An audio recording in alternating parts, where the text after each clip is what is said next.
Bienvenue à tous dans cette nouvelle édition de l'Africa Newsroom spéciale élection présidentielle Côte d'Ivoire 2025. Le défi du chômage, les défis de l'emploi et le développement de la Côte d'Ivoire sont traités dans cette émission avec nos invités. José Roland Nyamkechi, représentant de Awadon Melo, bienvenue sur ce plateau. Merci, madame. Un plaisir pour moi. Serge Ouraga, vice-président du COGEP, bienvenue sur ce plateau. Merci, madame. Soro Diabiga, journaliste chez afriquesoir.net, bienvenue sur ce plateau. Merci, madame Kwasi. Boubacar Koné, analyste politique, bienvenue sur ce plateau. C'est moi qui vous remercie. Nous entamons la première partie de notre émission avec les défis de l'emploi dans tous les secteurs. On regarde ce sujet de la rédaction et on se retrouve juste après pour en discuter. Au cours des 10 dernières années, la Côte d'Ivoire a connu une transformation économique notable marquée par une croissance rapide et soutenue. Le pays s'est imposé comme l'une des économies les plus dynamiques d'Afrique subsaharienne. Malgré cette croissance économique, la Côte d'Ivoire fait face à plusieurs défis majeurs en matière d'emploi. Ces difficultés concernent à la fois la quantité et la qualité des emplois disponibles, ainsi que l'adéquation entre l'offre et la demande sur le marché du travail. En réponse, je dis que malgré une croissance économique projetée à 6% en 2025, la Côte d'Ivoire fait face à des défis persistants dans le secteur de l'emploi. Ce paradoxe, en effet, peut s'expliquer par plusieurs facteurs structurels. Par exemple, au point 1, une croissance peu inclusive. En effet, la croissance ivoirienne est portée par des secteurs à forte intensité de capital, tels que les BTP, les mines, l'énergie, la télécommunication, qui créent peu d'emplois directs. Ces secteurs à fort potentiel d'emploi, comme l'agriculture ou les services, demeurent peu productifs et insuffisamment transformés en Côte d'Ivoire. La Côte d'Ivoire affiche une croissance économique de 6% prévue pour 2025, portée par l'agriculture, les mines et l'énergie, selon la Banque mondiale. Pourtant, cette vivalité ne se traduit pas en emploi décent. Le taux de chômage devrait se situer autour de 2,50% en 2025 et 2,30% en 2026, d'après une enquête nationale de 2025. Fin février 2025, 1,4 million d'emplois formels étaient recensés, en hausse de 4,7%, mais cela reste insuffisant. Il s'agit donc d'une croissance sans emploi où le PIB augmente sans amélioration significative du marché du travail, et c'est ce que certains ont appelé ici en Côte d'Ivoire la croissance pauvre. Le poids du secteur informel et du sous-emploi. En effet, en Côte d'Ivoire, près de 80% de la population active travaille dans l'informel, souvent sans contrat ni protection sociale. Et cette précarité-là va s'expliquer par la faiblesse des tissus industriels, les lourdeurs administratives, le manque d'accès au financement. Malgré une croissance économique soutenue, la Côte d'Ivoire fait face à des défis majeurs: informalité persistante, chômage des jeunes, inadéquation entre formation et emploi, notamment en zone rurale. Pour y répondre, le gouvernement a lancé la Foire nationale de l'emploi 2025 après l'agence emploi jeunes en 2015, misant sur une meilleure adéquation formation-emploi. De son côté, la Banque mondiale identifie la transition verte vers un levier stratégique pour créer des emplois durables. C'était un sujet sur les défis de l'emploi dans tous les secteurs d'activité. Monsieur José Roland, représentant de Awadon Melo, l'emploi est fortement concentré dans des activités indépendantes agricoles et non agricoles. Qu'est-ce qui est proposé à votre niveau pour relever ce défi-là? Merci beaucoup, madame. Il faut d'abord souligner avant tout propos que, selon le dernier rapport de la Banque mondiale, 89% de l'emploi en Côte d'Ivoire ici est informel. Qui dit que c'est emploi informel dit l'emploi précaire. Et ces emplois précaires-là poussent beaucoup de jeunes aujourd'hui ici à s'adonner à plusieurs activités qui ne sont pas conformes. Et qu'est-ce que notre candidat Awadon Melo veut ici? Nous savons ici une agriculture qui est basée ici sur de façon artisanale, qui est produite de façon artisanale. Avec Awadon Melo, nous allons faire quoi? Nous allons industrialiser cette agriculture-là afin que nous puissions lever ces différents leviers au niveau de l'employabilité des jeunes. Alors, maître, l'informel représente près de 90% des emplois. Est-ce que c'est un signe ici de résilience économique ou de fragilité du marché du travail? C'est bien un signe de fragilité du marché du secteur de l'emploi. Alors, on a des chiffres en termes de croissance qui sont annoncés, mais les emplois durables et décents ne suivent pas. Donc 80% de travailleurs informels, c'est très grave. C'est-à-dire qu'on a 80% de travailleurs qui sont sans protection sociale, qui sont sans protection juridique. Mais c'est une bombe sociale que la Côte d'Ivoire a entre ses mains et qui peut exploser à tout moment. Donc les défis de l'emploi vont même au-delà. Voyez-vous, madame, l'emploi, ce ne sont pas des chiffres. L'emploi, c'est d'abord une question de vision. Vision dans l'éducation. C'est-à-dire quoi? Former en tenant compte des besoins du marché, en tenant compte des besoins des entreprises. Vision dans l'économie. Former et soutenir dans des secteurs ou les secteurs qui sont porteurs d'emplois, mais d'emplois directs. Parce qu'aujourd'hui, les emplois que nous avons ne sont pas dans des secteurs où on peut en avoir suffisamment. Il y a une forte économie, il y a une forte croissance qui est due à des secteurs qui ne produisent pas, qui ne facilitent pas donc des emplois directs. Alors qu'on a des secteurs tels que le numérique, des secteurs scientifiques, tels que l'agriculture, où nous pouvons avoir des secteurs, où nous pouvons avoir des emplois directs et beaucoup d'emplois. Donc, il faut avoir donc cette vision économique pour investir dans des secteurs qui sont porteurs du point de vue économique. Il y a aussi une vision dans la transparence, dans la gouvernance. Voyez-vous, il faut que tous les Ivoiriens puissent avoir accès aux opportunités de façon transparente et de façon équitable. Il n'y a pas si longtemps, on va parler un peu des jeunes, l'agence emploi jeunes, si je me souviens bien, pour les prêts qui avaient été alloués, on a entendu dire que plus de 70 millions avaient été alloués à une seule personne. Pourquoi? Pour créer des salons de coiffure. Je ne suis pas contre, mais dites-moi, 70 millions pour un seul individu qui va créer 10 emplois ou 20 emplois. On aurait pu donc avec ces 70 millions même financer 40, 30, 50 personnes qu'on aurait pu suivre. Mais aujourd'hui, où est passé ce financement si important? Nulle part. Donc l'emploi, c'est d'abord une question de vision, c'est une question de politique, ce n'est pas une question de chiffres. Djabiga Soro, le secteur agricole emploie 45% de la main-d'œuvre, mais ne contribue qu'à 14% du produit intérieur brut. Comment rendre ce secteur plus productif? Merci de me donner l'opportunité d'aborder cette question-là. Vous savez, c'est un problème, je dirais, traditionnel. Hein. Le secteur agricole, aujourd'hui, je vais aller au-delà même du chiffre que vous avez donné. Ça emploie plus de 45% de la population. Mais il faudrait amener les jeunes à jeter un autre regard sur ce secteur-là. Parce que malheureusement, c'est un secteur qui est vieillissant. C'est un secteur aujourd'hui qui produit, sur lequel notre économie est basée, mais qui malheureusement ne sera pas productif dans le temps. Parce que les jeunes aujourd'hui regardent ce secteur-là et les acteurs de ce secteur comme des gens qui sont exclus du développement.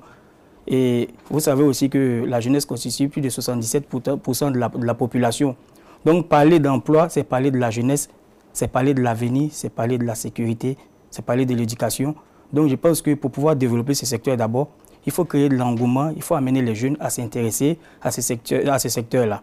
Ensuite, il faut favoriser la transformation agro-industrielle. Il y a des efforts qui sont faits par le gouvernement, on ne va pas le nier, notamment au niveau de l'ANACAD, où nous avons assisté à l'inauguration de quelques zones qu'on appelle les zones agro-industrielles de transformation, tout ça. C'est bien beau, mais quel est le résultat? Le tout n'est pas d'investir suffisamment d'argent. C'est le cas de la zone agro-industrielle de Korogo, qui ne travaille pas en ce moment, alors que l'inauguration a été faite en grande pompe, avec de grands moyens, mais il n'y a pas d'engouement. Donc il faut favoriser la transformation locale, notamment également au niveau du cacao, comme je l'ai dit, au niveau de l'anacade, la mangue, le maïs, le manioc. Je pense que la transformation est la clé de la résolution de ce problème-là. Monsieur Boubacar Koné, les secteurs secondaires et tertiaires progressent rapidement. Quelle filière offre aujourd'hui le plus de débouchés? Je pense que déjà, secteur par secteur, c'est les diplômés. Les diplômés, après l'université, beaucoup ça donne à des métiers dans le secteur tertiaire qui est pas valorisé, on va dire, qui n'attire pas les jeunes, qui n'attire pas les travailleurs. D'ailleurs, même le secteur agricole n'attire pas non plus. parce qu'il paraît comme avilissant. Voilà. Et c'est une politique qui doit être menée pour que le secteur tertiaire soit embrassé par la plupart des travailleurs.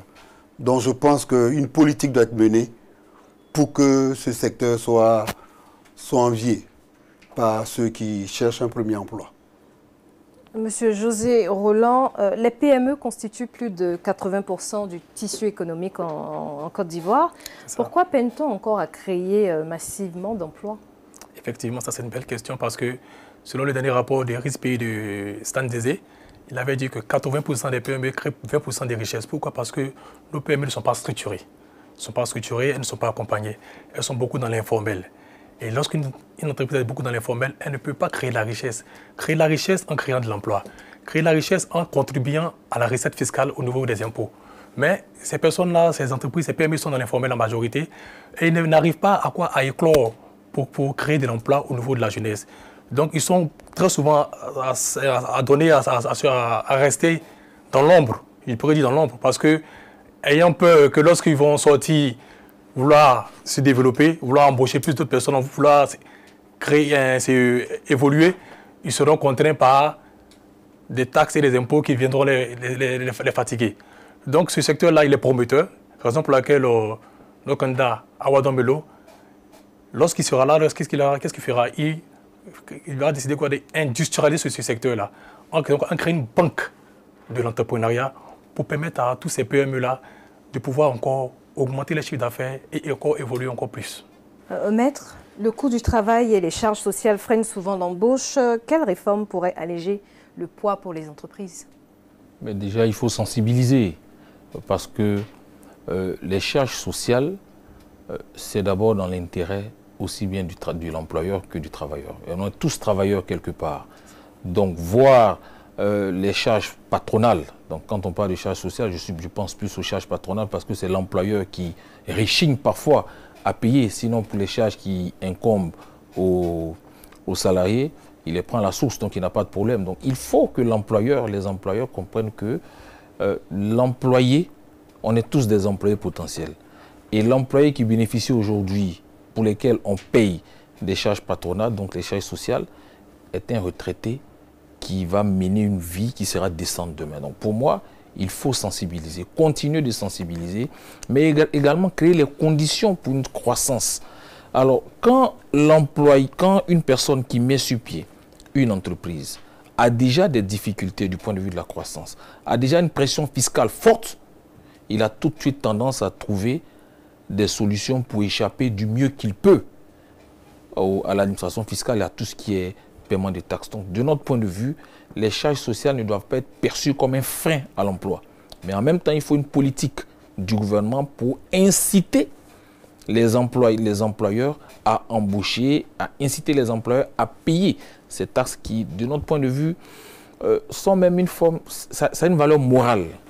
Vous embauchez quelqu'un qui travaille 20 ans, 15 ans, mais qui demain, quand il va à la retraite, se retrouve dans une situation telle qu'il n'avait jamais travaillé.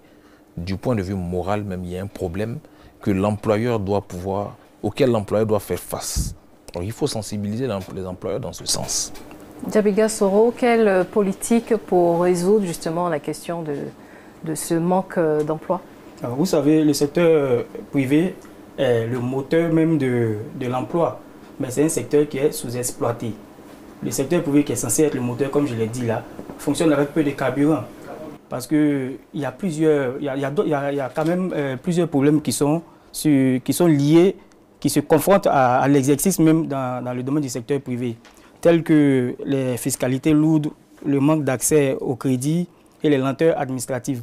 C'est un peu compliqué. Vous savez, il y a un adage qui dit, dans un pays où les jeunes n'ont pas d'emploi, c'est un pays en suicide. Et aujourd'hui, la Côte d'Ivoire constitue, je l'ai dit tout à l'heure, plus de 75% de jeunes. Donc, si ce problème n'est pas pris au sérieux aujourd'hui, à l'avenir, ça sera compliqué. Vous voyez que les jeunes sont manipulables, ils sont influençables. Dans les périodes électorales, ce sont les jeunes qui sont sur le terrain en train de brûler des punais. Pendant les campagnes, ce sont eux qu'on manipule. Mais parce que ces jeunes-là ne travaillent pas, parce qu'ils n'ont pas de travail. Donc, il ne faut pas se fonder sur des données numériques, des données virtuelles, des statistiques. qu'on brandit en grande pompe, alors que la réalité est tout autre. Quand on parle d'emploi, quand on parle de développement, il y a des vraies questions qu'il faut se poser. Quelles sont les conditions dans lesquelles les populations vivent? Quelles sont les réalités au quotidien? Combien de jeunes travaillent aujourd'hui? Il faut favoriser les startups, il faut les soutenir. Voyez-vous, dans le secteur privé, par exemple, le secteur privé crée plus de 80% d'emplois en Côte d'Ivoire. Mais ce secteur-là bénéficie de maximum 10% de financement public. Vous voyez à quel point ce secteur est négligé. Tout le monde se tourne aujourd'hui vers le secteur public, vers la fonction publique. Et c'est le grand piège qui est là aujourd'hui. La fonction publique ne peut pas absorber tous ces jeunes diplômés-là qui sortent des académies, des universités. Donc il faut favoriser, comme Maître l'a dit, il faut créer les conditions pour faciliter l'accès à l'entrepreneuriat. Les faciliter à tous les niveaux, au niveau juridique, au niveau des financements. Il faut sensibiliser, il faut éduquer. Il ne faut pas créer que des diplômés. Il faut créer des compétences. Moi, j'irai plus loin pour dire qu'il faut créer la fonction publique des grands projets. Boubacar Koné, dans l'administration publique, les effectifs ont augmenté de 7,9% en 1 an. Est-ce soutenable à long terme? Non, pas du tout. Ceci n'est pas soutenable. Vous savez, la fonction publique ne peut pas prendre tout ce vivier à son compte. C'est pourquoi, comme l'a dit Djabiga Soro tout à l'heure, il faut aider le secteur privé pour désengorger le secteur public. Et nous parlions, pour revenir à ce qu'on a dit tout à l'heure, le secteur informel, c'est celui qui absorbe le maximum de travailleurs. Et il absorbe près de 90% des travailleurs. Mais ce secteur, il n'est pas enregistré, il n'est pas fiscalisé, il n'est pas réglementé. C'est un chômage déguisé. C'est vrai qu'on dira qu'on travaille dans le secteur informel, mais c'est d'autres formes de chômage. Il faut aider le privé, il faut subventionner le privé pour qu'on puisse aider l'État à juguler le problème du chômage. Messieurs, avant d'amorcer la deuxième partie de cette émission, on va marquer une courte pause et on se retrouve juste après. Retour sur ce plateau de l'Africa Newsroom spécial élection présidentielle Côte d'Ivoire avec nos invités José Roland, représentant du candidat Awa Donmelo, Maître Serge Ouraga, vice-président du COGEP, Djabiga Soro, journaliste chez AfriqueSoir.net et Boubacar Koné, analyste politique.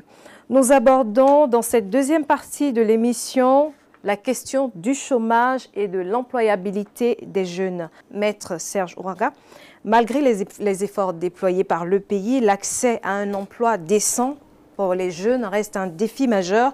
Avec 40 000 diplômés chaque année, seulement 8 000 postes de cadres sont disponibles.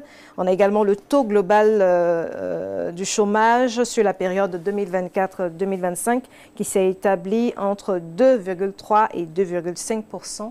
Maître, qu'est-ce que vous proposez en tant que solution justement pour résoudre cette question du chômage des jeunes?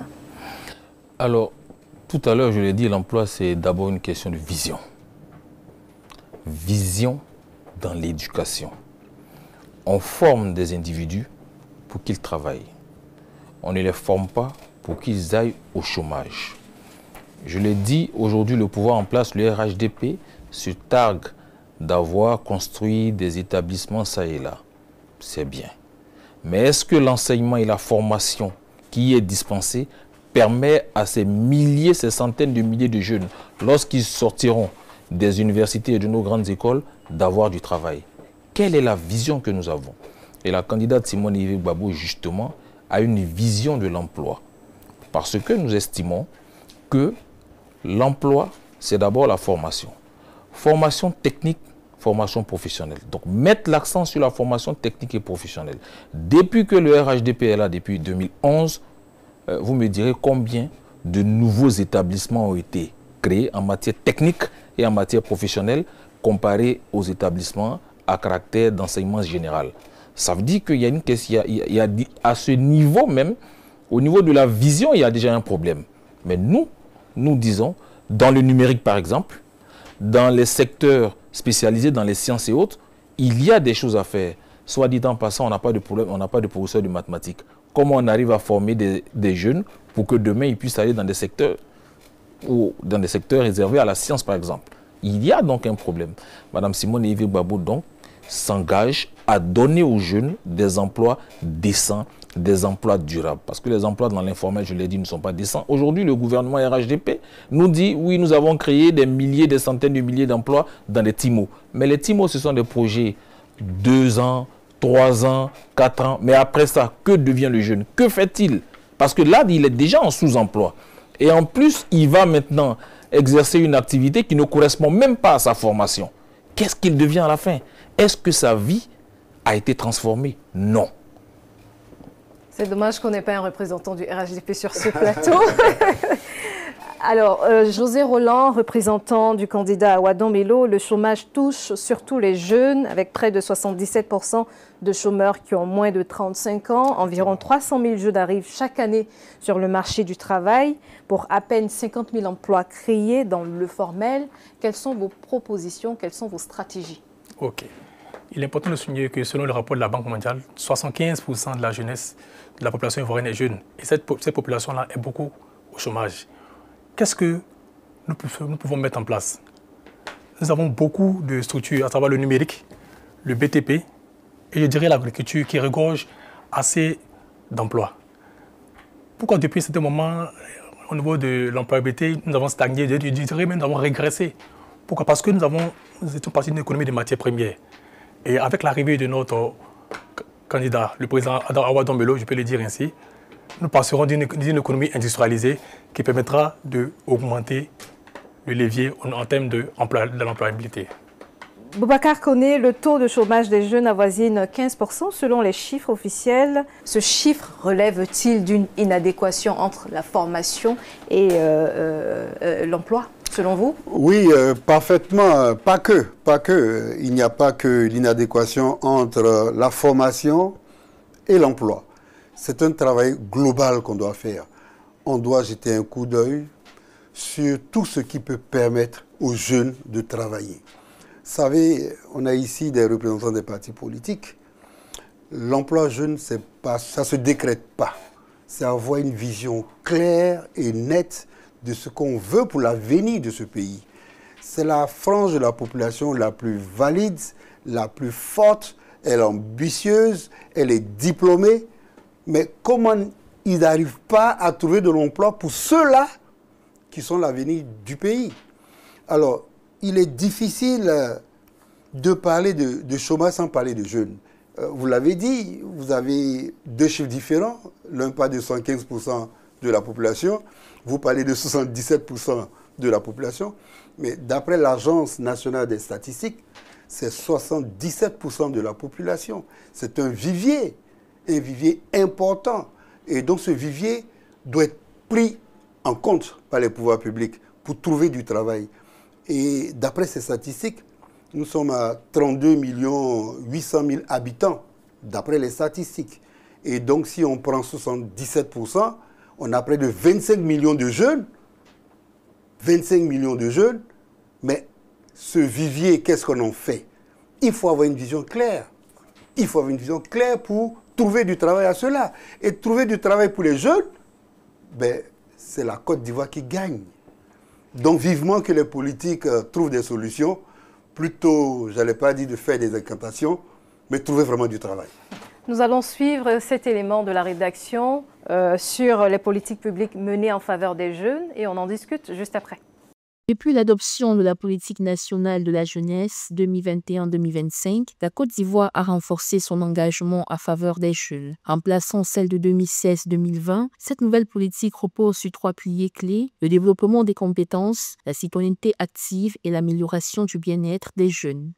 Décrétée année de la jeunesse par le président de la République est l'occasion d'initier avec beaucoup plus d'engagement des actions en votre faveur. Dans ce sens, le programme jeunesse du gouvernement PJ-Gouv a été élaboré à l'effet d'accroître significativement les actions à impact réel sur les jeunes de notre pays, conformément à la vision de son Excellence M. Alassane Ouattara.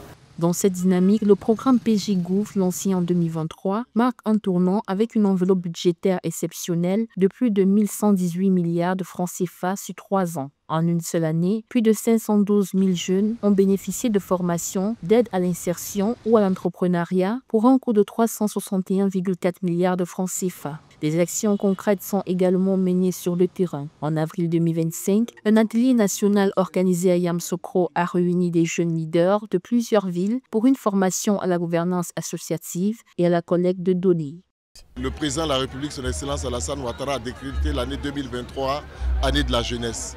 La jeunesse devient donc une priorité pour chaque action de tout acteur de développement. Ces efforts montrent une volonté claire de faire de la jeunesse ivoirienne un moteur du développement. Pour que cette dynamique soit durable et inclusive, elle devra rester centrée sur les besoins réels des jeunes et garantir l'équité d'accès à toutes les opportunités.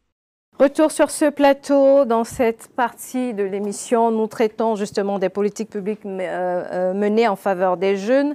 Maître Serge Oraga, le manque d'expérience est souvent cité comme un frein. Faut-il, selon vous, institutionnaliser les stages obligatoires dans tous les cursus?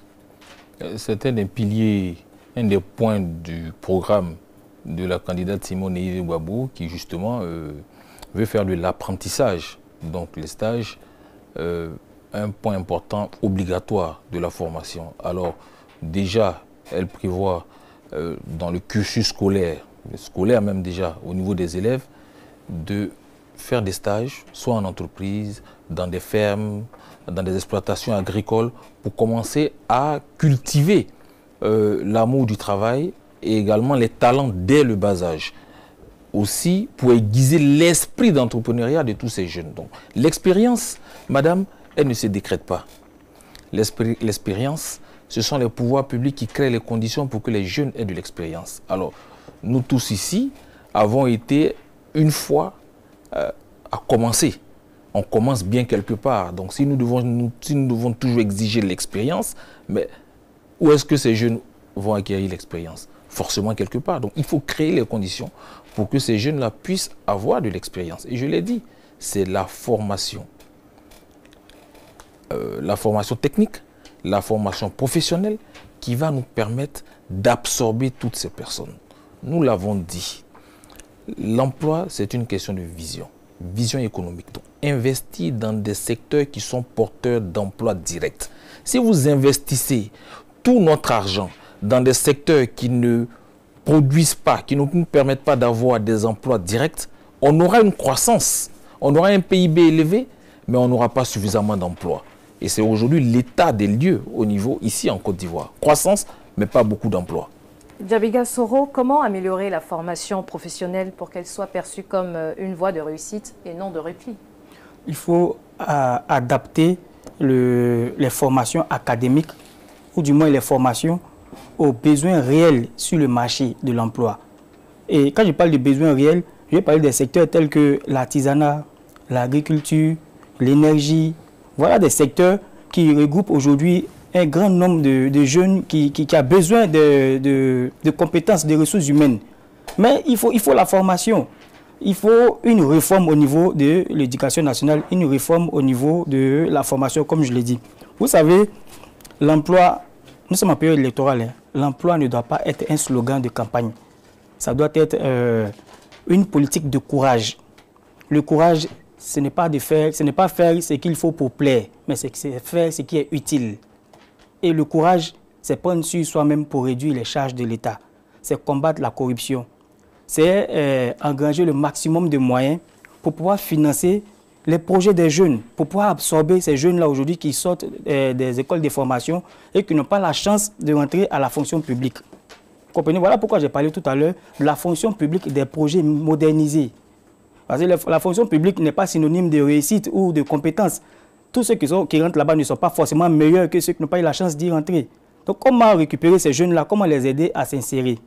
Les jeunes n'ont pas besoin d'assistance. Ils ont besoin de chance. Il faut leur donner la chance de pouvoir prouver leurs compétences. Donnons-leur la chance de pouvoir travailler. Et ça passe d'abord par le problème, comme je l'ai dit, l'adéquation entre la formation et le marché de l'emploi. Et il faut aussi des sensibilisations. Parce que parfois, les jeunes ont des problèmes pour pouvoir s'orienter. Et après, quand on s'oriente mal, c'est un peu difficile pour avoir accès à de l'emploi. Ou bien quand on finit la formation, c'est difficile de pouvoir s'insérer. Et le problème est vraiment endogène. Il est très profond, le problème de l'emploi en Côte d'Ivoire. Et c'est vrai qu'on a tous salué les initiatives qui ont été prises par le gouvernement, les États généraux de la jeunesse, l'année de la jeunesse. Mais la question que je me pose, quel est l'impact de ces initiatives-là? Est-ce que ces initiatives ont pu réellement impacter la jeunesse, influencer notre tissu social et économique pour permettre aux jeunes d'avoir accès à un emploi? C'est compliqué, ça reste du virtuel. Mais à la réalité, les jeunes sont à la maison, ils ne travaillent pas, ils sont sur les réseaux sociaux en train d'insulter les autorités. Donc il y a un réel problème. Merci pour ces précisions, Djabiga Soro. Nous allons suivre justement les réactions de quelques candidats sur les défis de l'emploi des jeunes en Côte d'Ivoire. Est-ce que vous y croyez quand vous entendez ces chiffres-là? Monsieur Billon, quelles sont vos propositions pour lutter contre le chômage? 2,5% de taux de chômage en Côte d'Ivoire, c'est faux. C'est un débat que j'ai eu personnellement au gouvernement et j'ai dit c'est faux. La première préoccupation de la jeunesse ivoirienne aujourd'hui, c'est l'emploi. Et l'emploi reste cette préoccupation depuis des années. Sur 10 courriers que je reçois, j'ai 6 demandes d'emploi tous les jours. Vous êtes plus près de 26% de taux de chômage que de 2,5%. Pourquoi? Parce que, on va vous dire, quelqu'un qui a une activité n'est pas un chômeur. Mais je suis désolé, quelqu'un qui vend un sachet d'eau au bord de la route, ce n'est pas une véritable activité.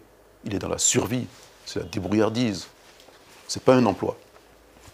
Donc moi, je viens avec un plan stratégique pour l'économie ivoirienne, justement pour faire en sorte que nous ayons plus d'investissements, que nous ayons plus de création d'emplois, que nous ayons plus de pouvoir d'achat, parce que plus de revenus. Voilà la réalité. Et arrêtons de mentir aux Ivoiriens, ils ne sont pas dupes. Pour qu'une autre Côte d'Ivoire soit possible, cette jeunesse-là a un rôle à jouer. Pour jouer ce rôle, il faut rompre avec les anciennes habitudes. De la main tendue. La main qui donne est la main qui ordonne. Celui qui t'entretient, il te tient. Il faut donc faire en sorte d'être soi-même, d'être autonome. Pour le faire, c'est le travail, rien que le travail. Nous vivons un monde de compétition où on ne paye plus le monde aux pauvres. Faire en sorte que le jeune Ivoirien puisse rentrer sans complexe en compétition avec le jeune Chinois, en compétition avec le jeune Américain, en compétition avec le jeune Français. Nous devons y travailler. Mais tout cela doit être soutenu par un système éducatif qui essaie de reformer la mentalité. Dans ce pays, le producteur, l'agriculteur qui est coté, c'est celui qui produit, n'est-ce pas, tout ce qui est agriculture de rente. Café, cacao, anacarde, EVA, etc. Mais lorsque vous venez et que vous dites vous êtes producteur de tomates, vous êtes producteur d'aubergines, vous n'êtes pas considéré même comme un acteur économique. Il faut transformer cela. Il faut accorder une plus grande valeur, une plus grande place à la production vivrière. Le producteur de tomates, le producteur de manioc, le producteur d'igname doit être aujourd'hui valorisé. C'est à ce prix-là que nous pourrons renverser, n'est-ce pas, cette situation-là. Le producteur de volailles, l'éleveur de poissons, il faut pouvoir valoriser cela pour baisser ce prix-là que vous avez indiqué tout à l'heure. Nous avons été dans ce pays, il y a des années, autosuffisants en riz. Nous avons même fait de l'exportation de riz. Nous avons les terres qu'il faut. Nous avons l'eau qu'il faut. Nous avons des paysans qui connaissent cette technique. Il faut juste valoriser cette activité et il faut juste aider les jeunes à intégrer également cette activité. Aider les femmes à améliorer leurs prestations dans cette activité. Vous allez voir que nous allons être un pays exportateur de tomates, exportateur de riz, exportateur de poissons, exportateur de viande. Oui, à ce moment-là, nous aurons réussi notre défi. C'était la réaction du candidat Jean-Louis Billon, de la candidate également Simone Gbagbo et il n'est pas candidat, mais Charles Blé Goudé qui reste une figure majeure de la politique ivoirienne. Maître, comment adapter le système éducatif à la formation professionnelle aux besoins réels du marché en Côte d'Ivoire? Mais d'abord, il faut identifier les besoins que nous avons. Nous les connaissons. Et justement, c'est pour cela que nous nous étonnons que le pouvoir RHDP qui encense son bilan, qu'il dit inattaquable, n'ait pas pris les devants de telle façon que la formation soit aujourd'hui en adéquation avec les besoins. Et je vais vous donner un petit exemple. Ça a l'air banal, mais c'est un exemple que la candidate Simone Gbagbo nous rappelait. Vous allez au lycée hôtelier, les formations, c'est beaucoup plus des plats exotiques. Alors que nous faisons toutes nos sauces. Donc tous ceux qu'on forme là-bas ne sont pas formés à la gastronomie ivoirienne en premier. Ils sont formés à la gastronomie européenne, américaine et autres. Mais pour qui est-ce qu'ils font la cuisine? Est-ce que c'est pour les Ivoiriens? Mais ceux qui font tous ces repas exotiques que vous consommez dans des restaurants à 20 000, à 15 000, est-ce que vous êtes sûr qu'il y a suffisamment d'Ivoiriens? Il y a beaucoup d'Ivoiriens qui pourront être leurs clients? Non. Donc la formation doit être en adéquation avec nos besoins réels. Je veux manger une sauce cloala ou je ne sais pas quoi, mais il faut que je trouve quelqu'un en face qui sait bien la faire. Et c'est comme ça, c'est dans presque tous les secteurs d'activité. L'industrie manufacturière, par exemple, regardez, dans le textile, regardez, la cordonnerie. Vous voyez les tisserands là, vous voyez ce qu'ils font? On a du coton ici, mais on ne fait rien avec tout ça. Dans certains pays comme l'Italie et autres, c'est les chaussures. On est bien content de porter ces chaussures que l'on fabrique à la main. On est bien content de mettre chez nous des tapis importés d'Iran qui sont faits à la main. Mais il faut développer tout ça chez nous. Il y a des secteurs qui sont porteurs d'emplois que nous pouvons développer. Donc les besoins, nous pouvons les identifier, nous les connaissons déjà. Il faut maintenant investir dans la formation et soutenir tous les acteurs qui sont dans ces secteurs. Parce qu'aujourd'hui, pourquoi nos PME ont des problèmes? Difficile d'avoir des crédits bancaires. L'accès au crédit est difficile. Les garanties que l'on vous exige sont intenables pour les PME.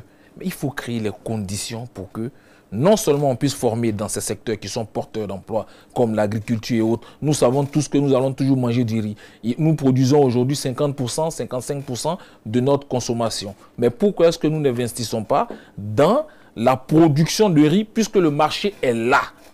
Il faut y travailler. Et dans bien des secteurs, nous pouvons y aller. Mais il n'y a pas suffisamment d'investissement dans ces domaines. L'État préfère investir dans des secteurs où, excusez-moi, nous allons attribuer des marchés à des personnes et pas derrière. Excusez-moi, vous savez un peu comment ça se passe, mais finalement, pas d'emploi direct. Et tous ces secteurs qui, en réalité, sont porteurs d'emploi ne profitent pas aux Ivoiriens. Monsieur José Roland, quel mécanisme spécifique pour soutenir l'entrepreneuriat jeune? Il y a plusieurs mécanismes qui sont mis en place par le candidat Awa Dombello. L'un des mécanismes que j'ai cité ici en avant, c'était l'industrialisation de l'agriculture. Et il y a aussi l'entrepreneuriat. L'entrepreneuriat, il faut savoir aujourd'hui que c'est un vivier qui est très important. Ce vivier-là, il brasse plusieurs jeunes. Et à travers la banque de l'emploi qu'on mettra en place, ça permettra de financer ces jeunes-là. D'aucuns diront où on trouvera cet argent-là. Il faut savoir que, dans ce qui concerne le projet du président Awa Dombello, nous, en ce qui concerne le train urbain que la Côte d'Ivoire envisage de faire de Yamoussoukro à Abidjan, et aussi le métro qu'on fait ici à Abidjan. Avec le candidat Awa Dombello, nous avons envisagé de faire quoi? Des BRT, des trains urbains. Pourquoi? Pour réduire le coût. Et ces fonds-là permettront de quoi? De créer de l'emploi en finançant les PME. Et aussi, avec ces trains urbains-là, ça créera plus de l'emploi parce qu'il y aura beaucoup d'arrêts et ça créera plus d'emplois. Avec ce système que nous mettons en place, nous espérons que ça pourra engranger beaucoup de nombre de jeunes. Boubacar Koné, alors comment transformer ces emplois précaires en des emplois décents et protégés? Là-dessus, il y a beaucoup de choses à dire. Compte tenu du temps, on ne va pas tout développer. Déjà, je pense qu'il faut reformer le système éducatif ivoirien parce que nous sommes beaucoup dans la théorie dans nos formations, quand bien même le programme a changé. Ce n'est plus le programme par objectif, c'est l'approche par compétence. mais quelles sont les compétences qu'on fait voir à nos enfants? Celui qui sort de la terminale en sachant résoudre des équations différentielles, qu'est-ce que ça lui apporte concrètement sur le terrain? Est-ce que dans le programme, on ne doit pas insérer le lien qu'il y a entre les équations différentielles et la pratique sur le terrain, comme les sciences physiques? Donc beaucoup de choses qu'on apprend jusqu'en terminale, mais on ne sait pas à quoi ça sert concrètement sur le terrain. Il faut revoir le programme. Quand on fait un tel chapitre, qu'est-ce qu'on peut réinvestir sur le terrain pour que l'artisan utilise ce qu'il a appris dans les suites ou c'est pas probabilité dans les probabilités, sur la météo, sur... Il y a plein de choses. Donc il y a des liens qu'il faut tisser. Ça veut dire qu'il faut revoir le système éducatif. Et il faut faire comme les Asiatiques, les dragons d'Asie. Mais ils sont allés chercher la compétence ailleurs et ils sont venus chez eux, ils l'ont appliqué sur le terrain sans oublier leurs racines. Messieurs, on va marquer une courte pause avant d'entamer la troisième partie de notre émission sur le développement de la Côte d'Ivoire, juste après la pub.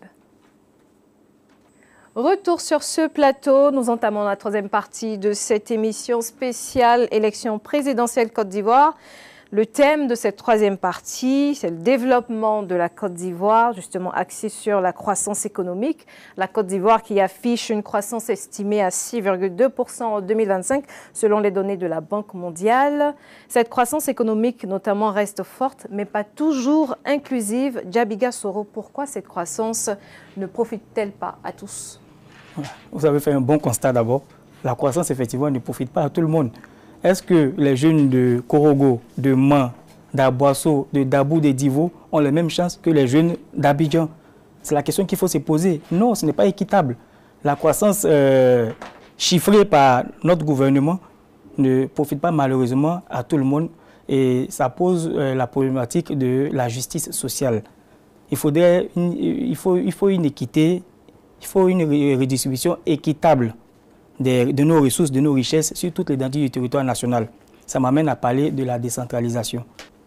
Il faudrait songer à décentraliser le marché de l'emploi sur toute l'étendue du territoire. Il ne faut pas rester dans la politique classique qui nous amène à attribuer tout ce qui concerne l'agriculture à l'intérieur du pays et à Abidjan, l'administration et à la lisière d'Abidjan, les industries. Non, il faut repenser tout. Il faut tout revoir. De sorte que quand un jeune finit ses études, par exemple qu'il est à Korogo, n'a pas besoin de venir à Abidjan pour avoir un emploi. Vous comprenez? Il faut faire la redistribution et cela passe aussi, ça me ramène encore sur le sujet qu'on a amené précédemment, sur le problème de l'emploi et de la formation. Une route, c'est bien beau de faire des routes, des ponts, des échangeurs, mais une route qui ne mène pas à un emploi, ce n'est pas un développement, c'est un décor. C'est un décor. Maître, le développement passe-t-il nécessairement par une industrialisation rapide ou une meilleure revalorisation des ressources locales? Pas uniquement, mais bien entendu, ce sont des pistes, ce sont des voies par lesquelles le développement effectivement peut être acquis. Alors, en Côte d'Ivoire, vous l'avez dit, nous sommes à plus de 6,25 de taux de croissance. Mais après 15 ans au pouvoir, en ce qui concerne l'emploi, par exemple, nous avons 80% d'emplois informels. Nous estimons que le RHDP a échoué. Le RHDP a manifestement échoué. Et aujourd'hui, l'économie ivoirienne est dépendante de l'extérieur. Et justement, la candidate Simone Yves Babo propose de rendre notre économie moins dépendante de l'extérieur, en soutenant des filières, des secteurs d'activité qui profitent réellement aux Ivoiriens, dans lesquels les Ivoiriens peuvent avoir non seulement des emplois, plus d'emplois directs, mais également où l'économie locale pourra être dynamisée. Nous l'avons dit, il faut mécaniser l'agriculture, soutenir les agriculteurs, leur permettre d'avoir l'accès donc au crédit. Il faut en plus soutenir l'industrie manufacturière. Et la candidate Simone Yves Babo, justement, propose de soutenir toutes ces personnes qui sont dans des secteurs qui sont dépréciés, mais qui en réalité sont des secteurs qui sont porteurs non seulement d'emplois, mais également de ressources, de dynamisme économique. Donc, nous pensons qu'il faut, du point de vue, même, on a parlé de disparité régionale, madame. Quand vous allez dans certaines régions, du pays, les emplois que les jeunes ont, c'est seulement dans des maquis, dans des bars. Il y a un problème. Et dans des secteurs informels, vous avez 90% de jeunes, de travailleurs qui sont dans le secteur informel. Il y a des disparités du point de vue du développement en Côte d'Ivoire. Il faut pouvoir équilibrer donc ces disparités, le développement en Côte d'Ivoire, de telle façon que les jeunes qui sont, ou alors les personnes, même les Ivoiriens qui sont dans ces zones-là, n'aient pas tendance à descendre toujours vers Abidjan et vers les grandes agglomérations. Développement local. Madame, il y a quelques années, si vous vous souvenez très bien, on a entendu des responsables du parti au pouvoir dire que pour financer le développement local de certaines communes, il fallait être proche du parti au pouvoir. C'est très dangereux. Le développement local, le financement du développement local vient de quoi? Vient de nos ressources. Ce n'est pas le RHDP et ses militants qui cotisent pour financer le développement local.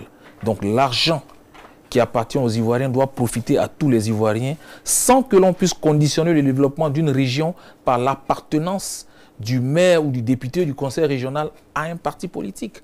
Donc il faut transférer non seulement les compétences, mais il faut qu'il y ait une forme de justice sociale. Le RHDP a beaucoup investi dans les infrastructures, on l'a constaté. Mais madame, on l'a dit, la corruption coûte 1400 milliards à la Côte d'Ivoire. 1400. Vous voyez combien d'infrastructures ça fait? Simone Yves Gbagbo propose plus de transparence dans ce domaine par la mise en place de suivi effectif des projets publics. Il faut que l'Ivoirien, le citoyen, quand il est ici, il puisse savoir comment l'argent public est utilisé, comment le projet public est réalisé, quels sont les sous-traitants, quelles sont les entreprises qui sont impliquées. Il faut qu'en temps réel, on puisse avoir un reporting de l'exécution des marchés qui sont faits, plus de transparence dans les marchés publics. Ce sont autant de solutions, ce sont autant de réponses que la candidate Simone Yves Gbagbo propose, parce que la corruption, nous l'avons dit, coûte beaucoup à la Côte d'Ivoire. Donc si à ce niveau, des efforts sont faits, nous pensons que nous pouvons engranger toutes ces ressources-là qui vont dans les poches des uns et des autres pour soutenir notre économie. José Roland, la politique de décentralisation économique peut-elle réellement réduire l'écart entre Abidjan et l'intérieur du pays? Ok. Et quelles sont vos propositions dans ce cadre? Très bien. Au niveau de la politique de décentralisation, il faut d'abord partir d'un cas, un constat qui est bien précis. Nous sommes depuis un certain moment en Côte d'Ivoire où tout est regroupé à Abidjan. Que ce soit l'industrie, que ce soit les ministères, c'est-à-dire tout ce qui en termes d'emploi est regroupé à Abidjan. Et ça ne permet pas aux autres régions de se développer. Et le fait de centraliser tout à Abidjan, certes, permet le développement d'Abidjan, mais laisse les autres régions en marge. Nous avons vu ici au niveau de la politique du gouvernement ici, ils ont créé 5 universités sur l'ensemble du territoire. C'est bien beau, ils ont formé des personnes. Ils ont essayé de décentraliser au niveau de la formation. Mais toutes ces personnes qui sont formées là, elles reviennent toutes à Abidjan ici pour chercher de l'emploi. Si on n'essaie pas de diversifier, non seulement nos ressources, et aussi diversifier toutes les zones d'industrialisation, on restera toujours à une économie précaire, à une économie de rente qui est toujours basée sur la vente des matières premières au niveau de l'agriculture. Je vous invite à suivre ce reportage sur les perspectives économiques de la Côte d'Ivoire et on en discute juste après. La Côte d'Ivoire est un moteur de croissance économique en Afrique de l'Ouest avec des perspectives très favorables pour 2025, la positionnant parmi les économies les plus dynamiques. Le pays a enregistré un taux de croissance annuel moyen du PIB de 6,5% entre 2021 et 2025, une nette accélération par rapport à 2024. La croissance est prévue autour de 6,3% en 2025, principalement grâce aux services à l'exploitation des hydrocarbures et des mines. Les réformes fiscales et de gouvernance du Plan national de développement 2021-2025 ont renforcé la confiance des investisseurs. Le défi majeur reste de transformer cette croissance macroéconomique en une amélioration concrète de la qualité de vie pour tous les Ivoiriens. C'est bien l'amélioration de la croissance, mais si cette croissance est axée uniquement sur les investissements et non sur le soft des aspects sociaux et éducatifs, et que ça ne crée pas des emplois induits à cette croissance, on a une croissance macroéconomique, mais on n'a pas une amélioration de la qualité de vie. Et le problème de la Côte d'Ivoire, c'est l'amélioration de la qualité de vie lorsqu'on avoisine près de 38% du taux de pauvreté. Le gouvernement ivoirien a annoncé un nouveau plan pour 2026-2030 visant une croissance annuelle moins de 7%, jugé crucial pour éradiquer la pauvreté. Pour l'expert, des efforts sont à faire. La forte croissance ne doit pas masquer le fait qu'une part importante de la population vit encore sous le seuil de pauvreté. Il y a donc un effort à faire sur l'investissement dans des domaines de création d'emplois durables pour les jeunes en milieu urbain et surtout en milieu rural. On a donc un défi à la stimulation de la création des emplois jeunes, la stimulation de la création des emplois innovants, créateurs d'autres emplois. Selon le rapport 2025 de la Banque africaine de développement BAD, la Côte d'Ivoire se distingue. Elle est l'un des 4 pays africains qui devrait dépasser le seuil de 7% de croissance en 2025, un niveau crucial pour une réduction significative de la pauvreté. Elle figure également parmi les 11 nations africaines qui se classeront dans les 20 économies à la croissance la plus rapide au monde en 2025. C'était un élément de la rédaction sur les perspectives économiques de la Côte d'Ivoire. Boubacar Koné, la croissance annuelle moyenne est projetée justement à 7% pour éradiquer la pauvreté, justement sur la période 2026-2030. Comment arriver justement à éradiquer la pauvreté, selon vous? Si on pourrait donner une définition du développement, c'est une transformation structurelle pour améliorer la condition de vie du citoyen. Alors, si une croissance tourne autour de 7%, est-ce que seule l'évocation de ce chiffre suffit à parler de développement? Je ne suis pas très sûr. Maintenant, pour développer, mes co-débatteurs ont dit tout à l'heure qu'il y a une disparité entre les grandes villes et les zones rurales. Pour ma part, il faut chercher les incubateurs régionaux qui vont, eux, à leur tour, soutenir les incubateurs locaux. Comme ça, on aura une répartition par région et par département des développements qui vont soutenir sur le plan local. Si on n'a que des chiffres, je pense que ça ne suffit pas. Concrètement, il faut aider les startups, il faut aider les régions, il faut éviter l'exode rural. Mes collègues l'ont dit tout à l'heure, on viendra à Abidjan, on aura une population très élevée à Abidjan, et puis à Tengrela, on n'aura personne. Et les bras valides vont abandonner les plantations, puisque c'est plutôt les plus âgés qui restent sur place. Donc il faut décentraliser, il faut trouver des incubateurs pour soutenir les champions locaux. Diabiga Soro, le développement passe également par le capital humain. Quelle stratégie ici à mettre en place pour valoriser le capital humain en Côte d'Ivoire? D'accord. Pour arriver là, je vais d'abord revenir sur la chute du président Charles Blé Goudé. Il a dit « la main qui donne, c'est la main qui ordonne ». Moi, je vais compléter pour dire que le développement ne se mesure pas en kilomètres de route, mais en kilomètres de dignité. Je l'ai dit tout à l'heure. Oui, je l'ai dit tout à l'heure. La jeunesse aujourd'hui n'a pas besoin d'assistance. Tant qu'on continue de les assister, on continuera d'entretenir des gros bébés. Et ça devient après un gros problème pour l'avenir du pays. Il faut leur donner la chance de pouvoir exercer, de pouvoir entreprendre. Et je poursuis maintenant pour attaquer le problème de l'entrepreneuriat, le problème de l'emploi, du développement, tout ça. Mais il y a un secteur qui est là aujourd'hui qui peut nous permettre de résorber une grande part de ce problème-là, qui est le secteur des mines. Aujourd'hui, malheureusement, l'agriculture à l'intérieur du pays est en train de baisser pour donner place à l'orpaillage clandestin qui profite à des personnes qui ne sont même pas des Ivoiriens. Je ne vais pas citer des pays, mais les gens viennent d'ailleurs. Ils viennent occuper des terres illégalement. Ils exploitent ces terres-là. Ils ne respectent pas les protocoles parce que quand on finit d'exploiter une terre, il faut la restaurer pour pouvoir permettre à d'autres personnes de l'exploiter, soit pour faire l'agriculture ou bien construire là-dessus. Et aujourd'hui, c'est une fuite de capitaux. Mais nos dirigeants voient, ils ne parlent pas. Ça appauvrit nos sols.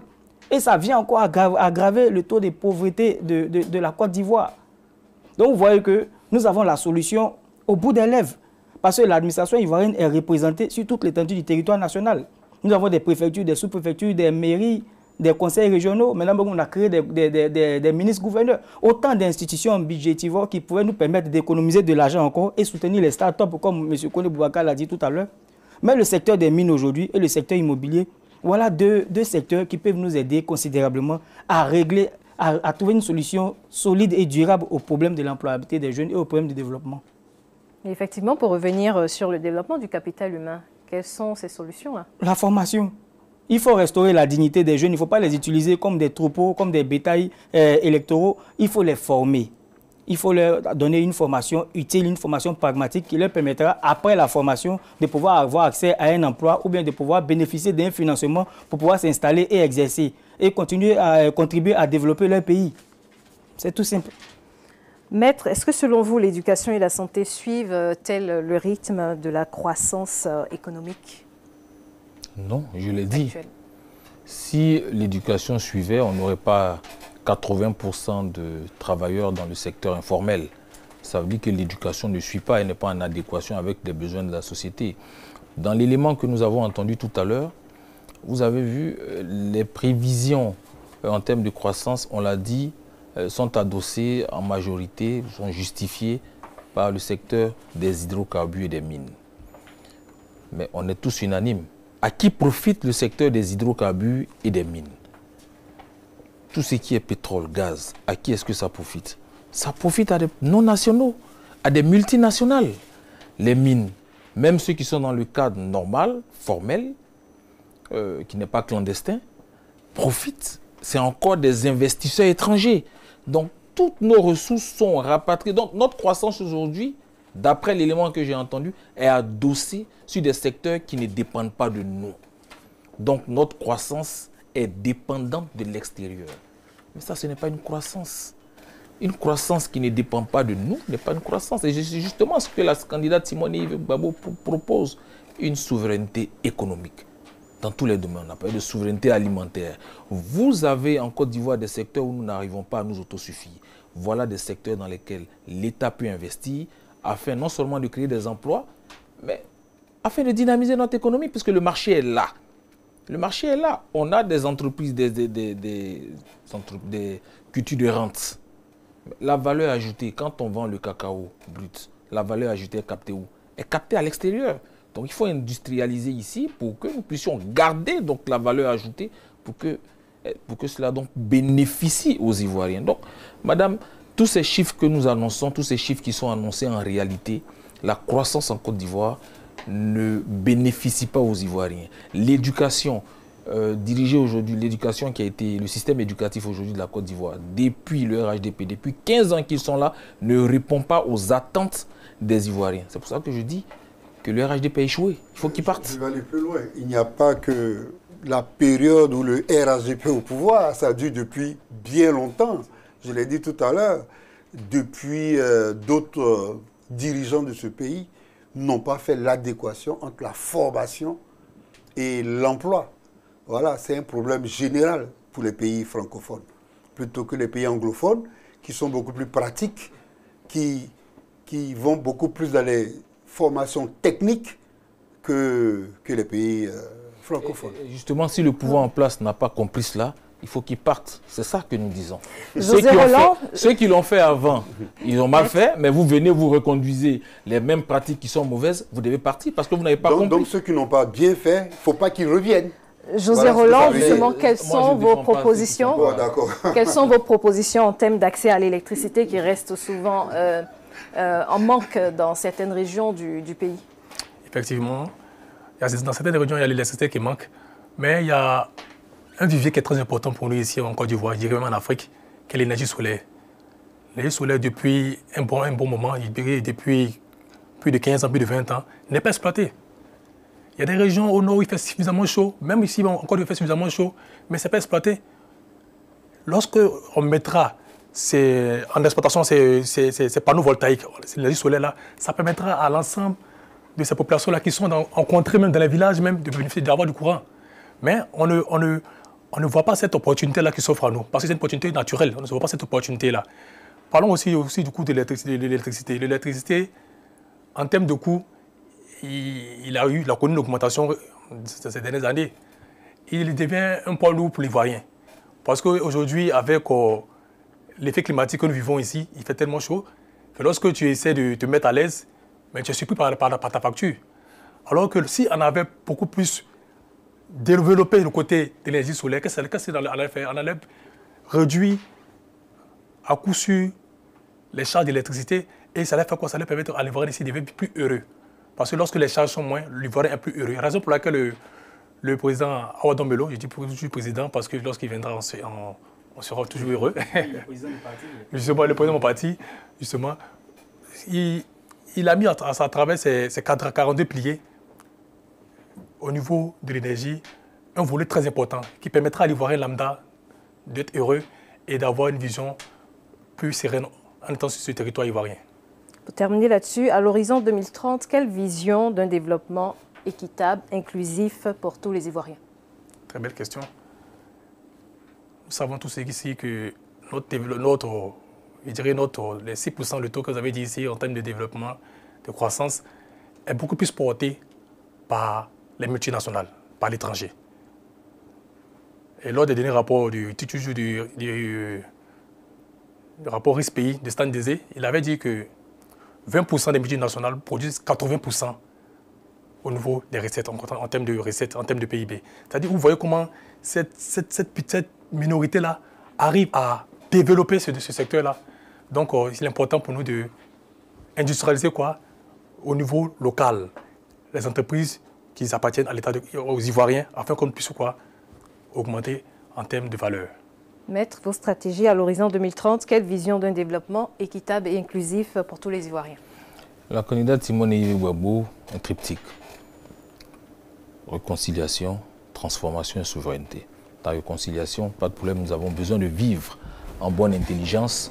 En Côte d'Ivoire, la cohésion sociale, la paix peut permettre de maintenir, de continuer donc, sur notre dynamique et de capter donc, tout ce que nous avons comme investissement étranger et même investissements locaux pour dynamiser notre économie. Mais transformation, transformer quoi? Transformer notre système éducatif. De telle façon que ce système éducatif puisse répondre effectivement aux attentes de notre société, aux besoins de notre société. Transformer les mentalités. Faire en sorte que le jeune ivoirien, je ne vais pas dire aime son pays, mais s'engage pour son pays. C'est pour cela qu'elle envisage d'instaurer donc le service civique obligatoire, le service militaire obligatoire. Elle a parlé de transformation de notre société, transformation aussi au niveau des valeurs morales.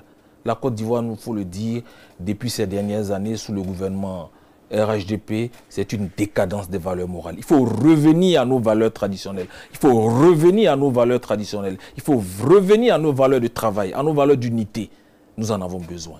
Et elle a dit souveraineté, souveraineté alimentaire. Il faut que nous produisions ce dont nous avons besoin. Il faut que nous arrivions à produire tout ce dont nous avons besoin. Souveraineté économique, il faut que notre économie ne soit pas dépendante de l'extérieur, comme c'est le cas actuellement, où la croissance économique est adossée à des secteurs qui sont occupés à 90% par des multinationales, ou alors où 20% des PME captent 80% de nos ressources. Il faut revenir donc à une croissance qui est plus inclusive, à une croissance qui profite effectivement aux Ivoiriens. Il faut revenir à l'investissement dans des secteurs qui sont porteurs d'emplois, pour que nos jeunes puissent avoir donc les emplois dont ils ont besoin et pour que notre économie locale soit dynamisée. Djabiga Soro, pour terminer sur cette question, quelle vision d'un développement équitable et inclusif pour tous les Ivoiriens? Moi, ma vision passe par plusieurs éléments que je vais énumérer. La paix, la sécurité, l'éducation, la santé et l'employabilité. La paix passe par la confiance des citoyens ivoiriens en leurs institutions. C'est le nœud du problème que la Côte d'Ivoire a aujourd'hui. Quand vous voyez l'opposition aujourd'hui qui se plaint, qui n'a pas confiance en la CEI, qui n'a pas confiance au Conseil constitutionnel, en nos dirigeants, il y a une crise de confiance qui s'est créée depuis la crise post-électorale de 2011 jusqu'à maintenant. Et malheureusement, nos acteurs politiques, je ne vais pas dire nos dirigeants, nos acteurs politiques ont entretenu cela. On n'a pas su trouver une véritable solution à ces problèmes-là. Et on voit à quoi nous assistons aujourd'hui. De grands partis sont écartés du processus électoral actuellement. Donc je parle de paix. Après la sécurité, parce que la sous-région ouest-africaine aujourd'hui est menacée par la présence djihadiste, les activités des terroristes, et la Côte d'Ivoire n'est pas en marge. Donc à l'horizon 2030, je vois une Côte d'Ivoire qui fera face à des enjeux de sécurité vraiment compliqués. Donc il est important de regarder à cela dès maintenant et de créer... Malheureusement, nous n'avons pas de bon rapport avec les États voisins, notamment ceux de l'AES, Alors qu'aujourd'hui, pour pouvoir combattre efficacement cette menace terroriste-là, il faut une unicité d'action dans nos zones frontalières. C'est très important. L'éducation, à l'horizon 2030, il faut une éducation de qualité pour pouvoir permettre à nos apprenants de sortir des écoles de formation avec des compétences et aussi des diplômes pour pouvoir servir. Je vais arriver. Et la santé. La santé, à l'intérieur du pays, à partir de Bouaké jusqu'aux différentes frontières, c'est compliqué aujourd'hui d'avoir des plateaux techniques au niveau de la santé qui sont vraiment développés. Quand quelqu'un est malade à Ouangolo ou quelque part, il faut le transporter jusqu'à Bouaké pour pouvoir le soigner et ses chances de s'en sortir sont très minces et c'est compliqué. Donc il faut vraiment un accès facile à la santé. Et l'employabilité, on a beaucoup épilogué là-dessus aujourd'hui, permettre aux jeunes d'avoir du boulot ou financer les start-up et les différents projets pour que les jeunes puissent être responsables. Boubacar Koné, oui. Quel développement justement, quelle vision d'un développement inclusif pour tous les Ivoiriens? Oui, pour tous les Ivoiriens, comme je l'ai dit, le secteur clé, et ça je l'ai dit et je le répète, c'est l'éducation. Tout passe par l'éducation. Peu importe le secteur d'activité, quand on n'est pas bien éduqué, quand on n'est pas bien formé, ben, tout va à volo.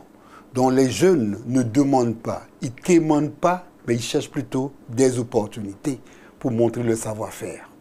José Roland Niamkechi, représentant du candidat Wadon Bello, merci d'avoir été là. Serge Ouraga, vice-président du COGEP, merci d'avoir été présent.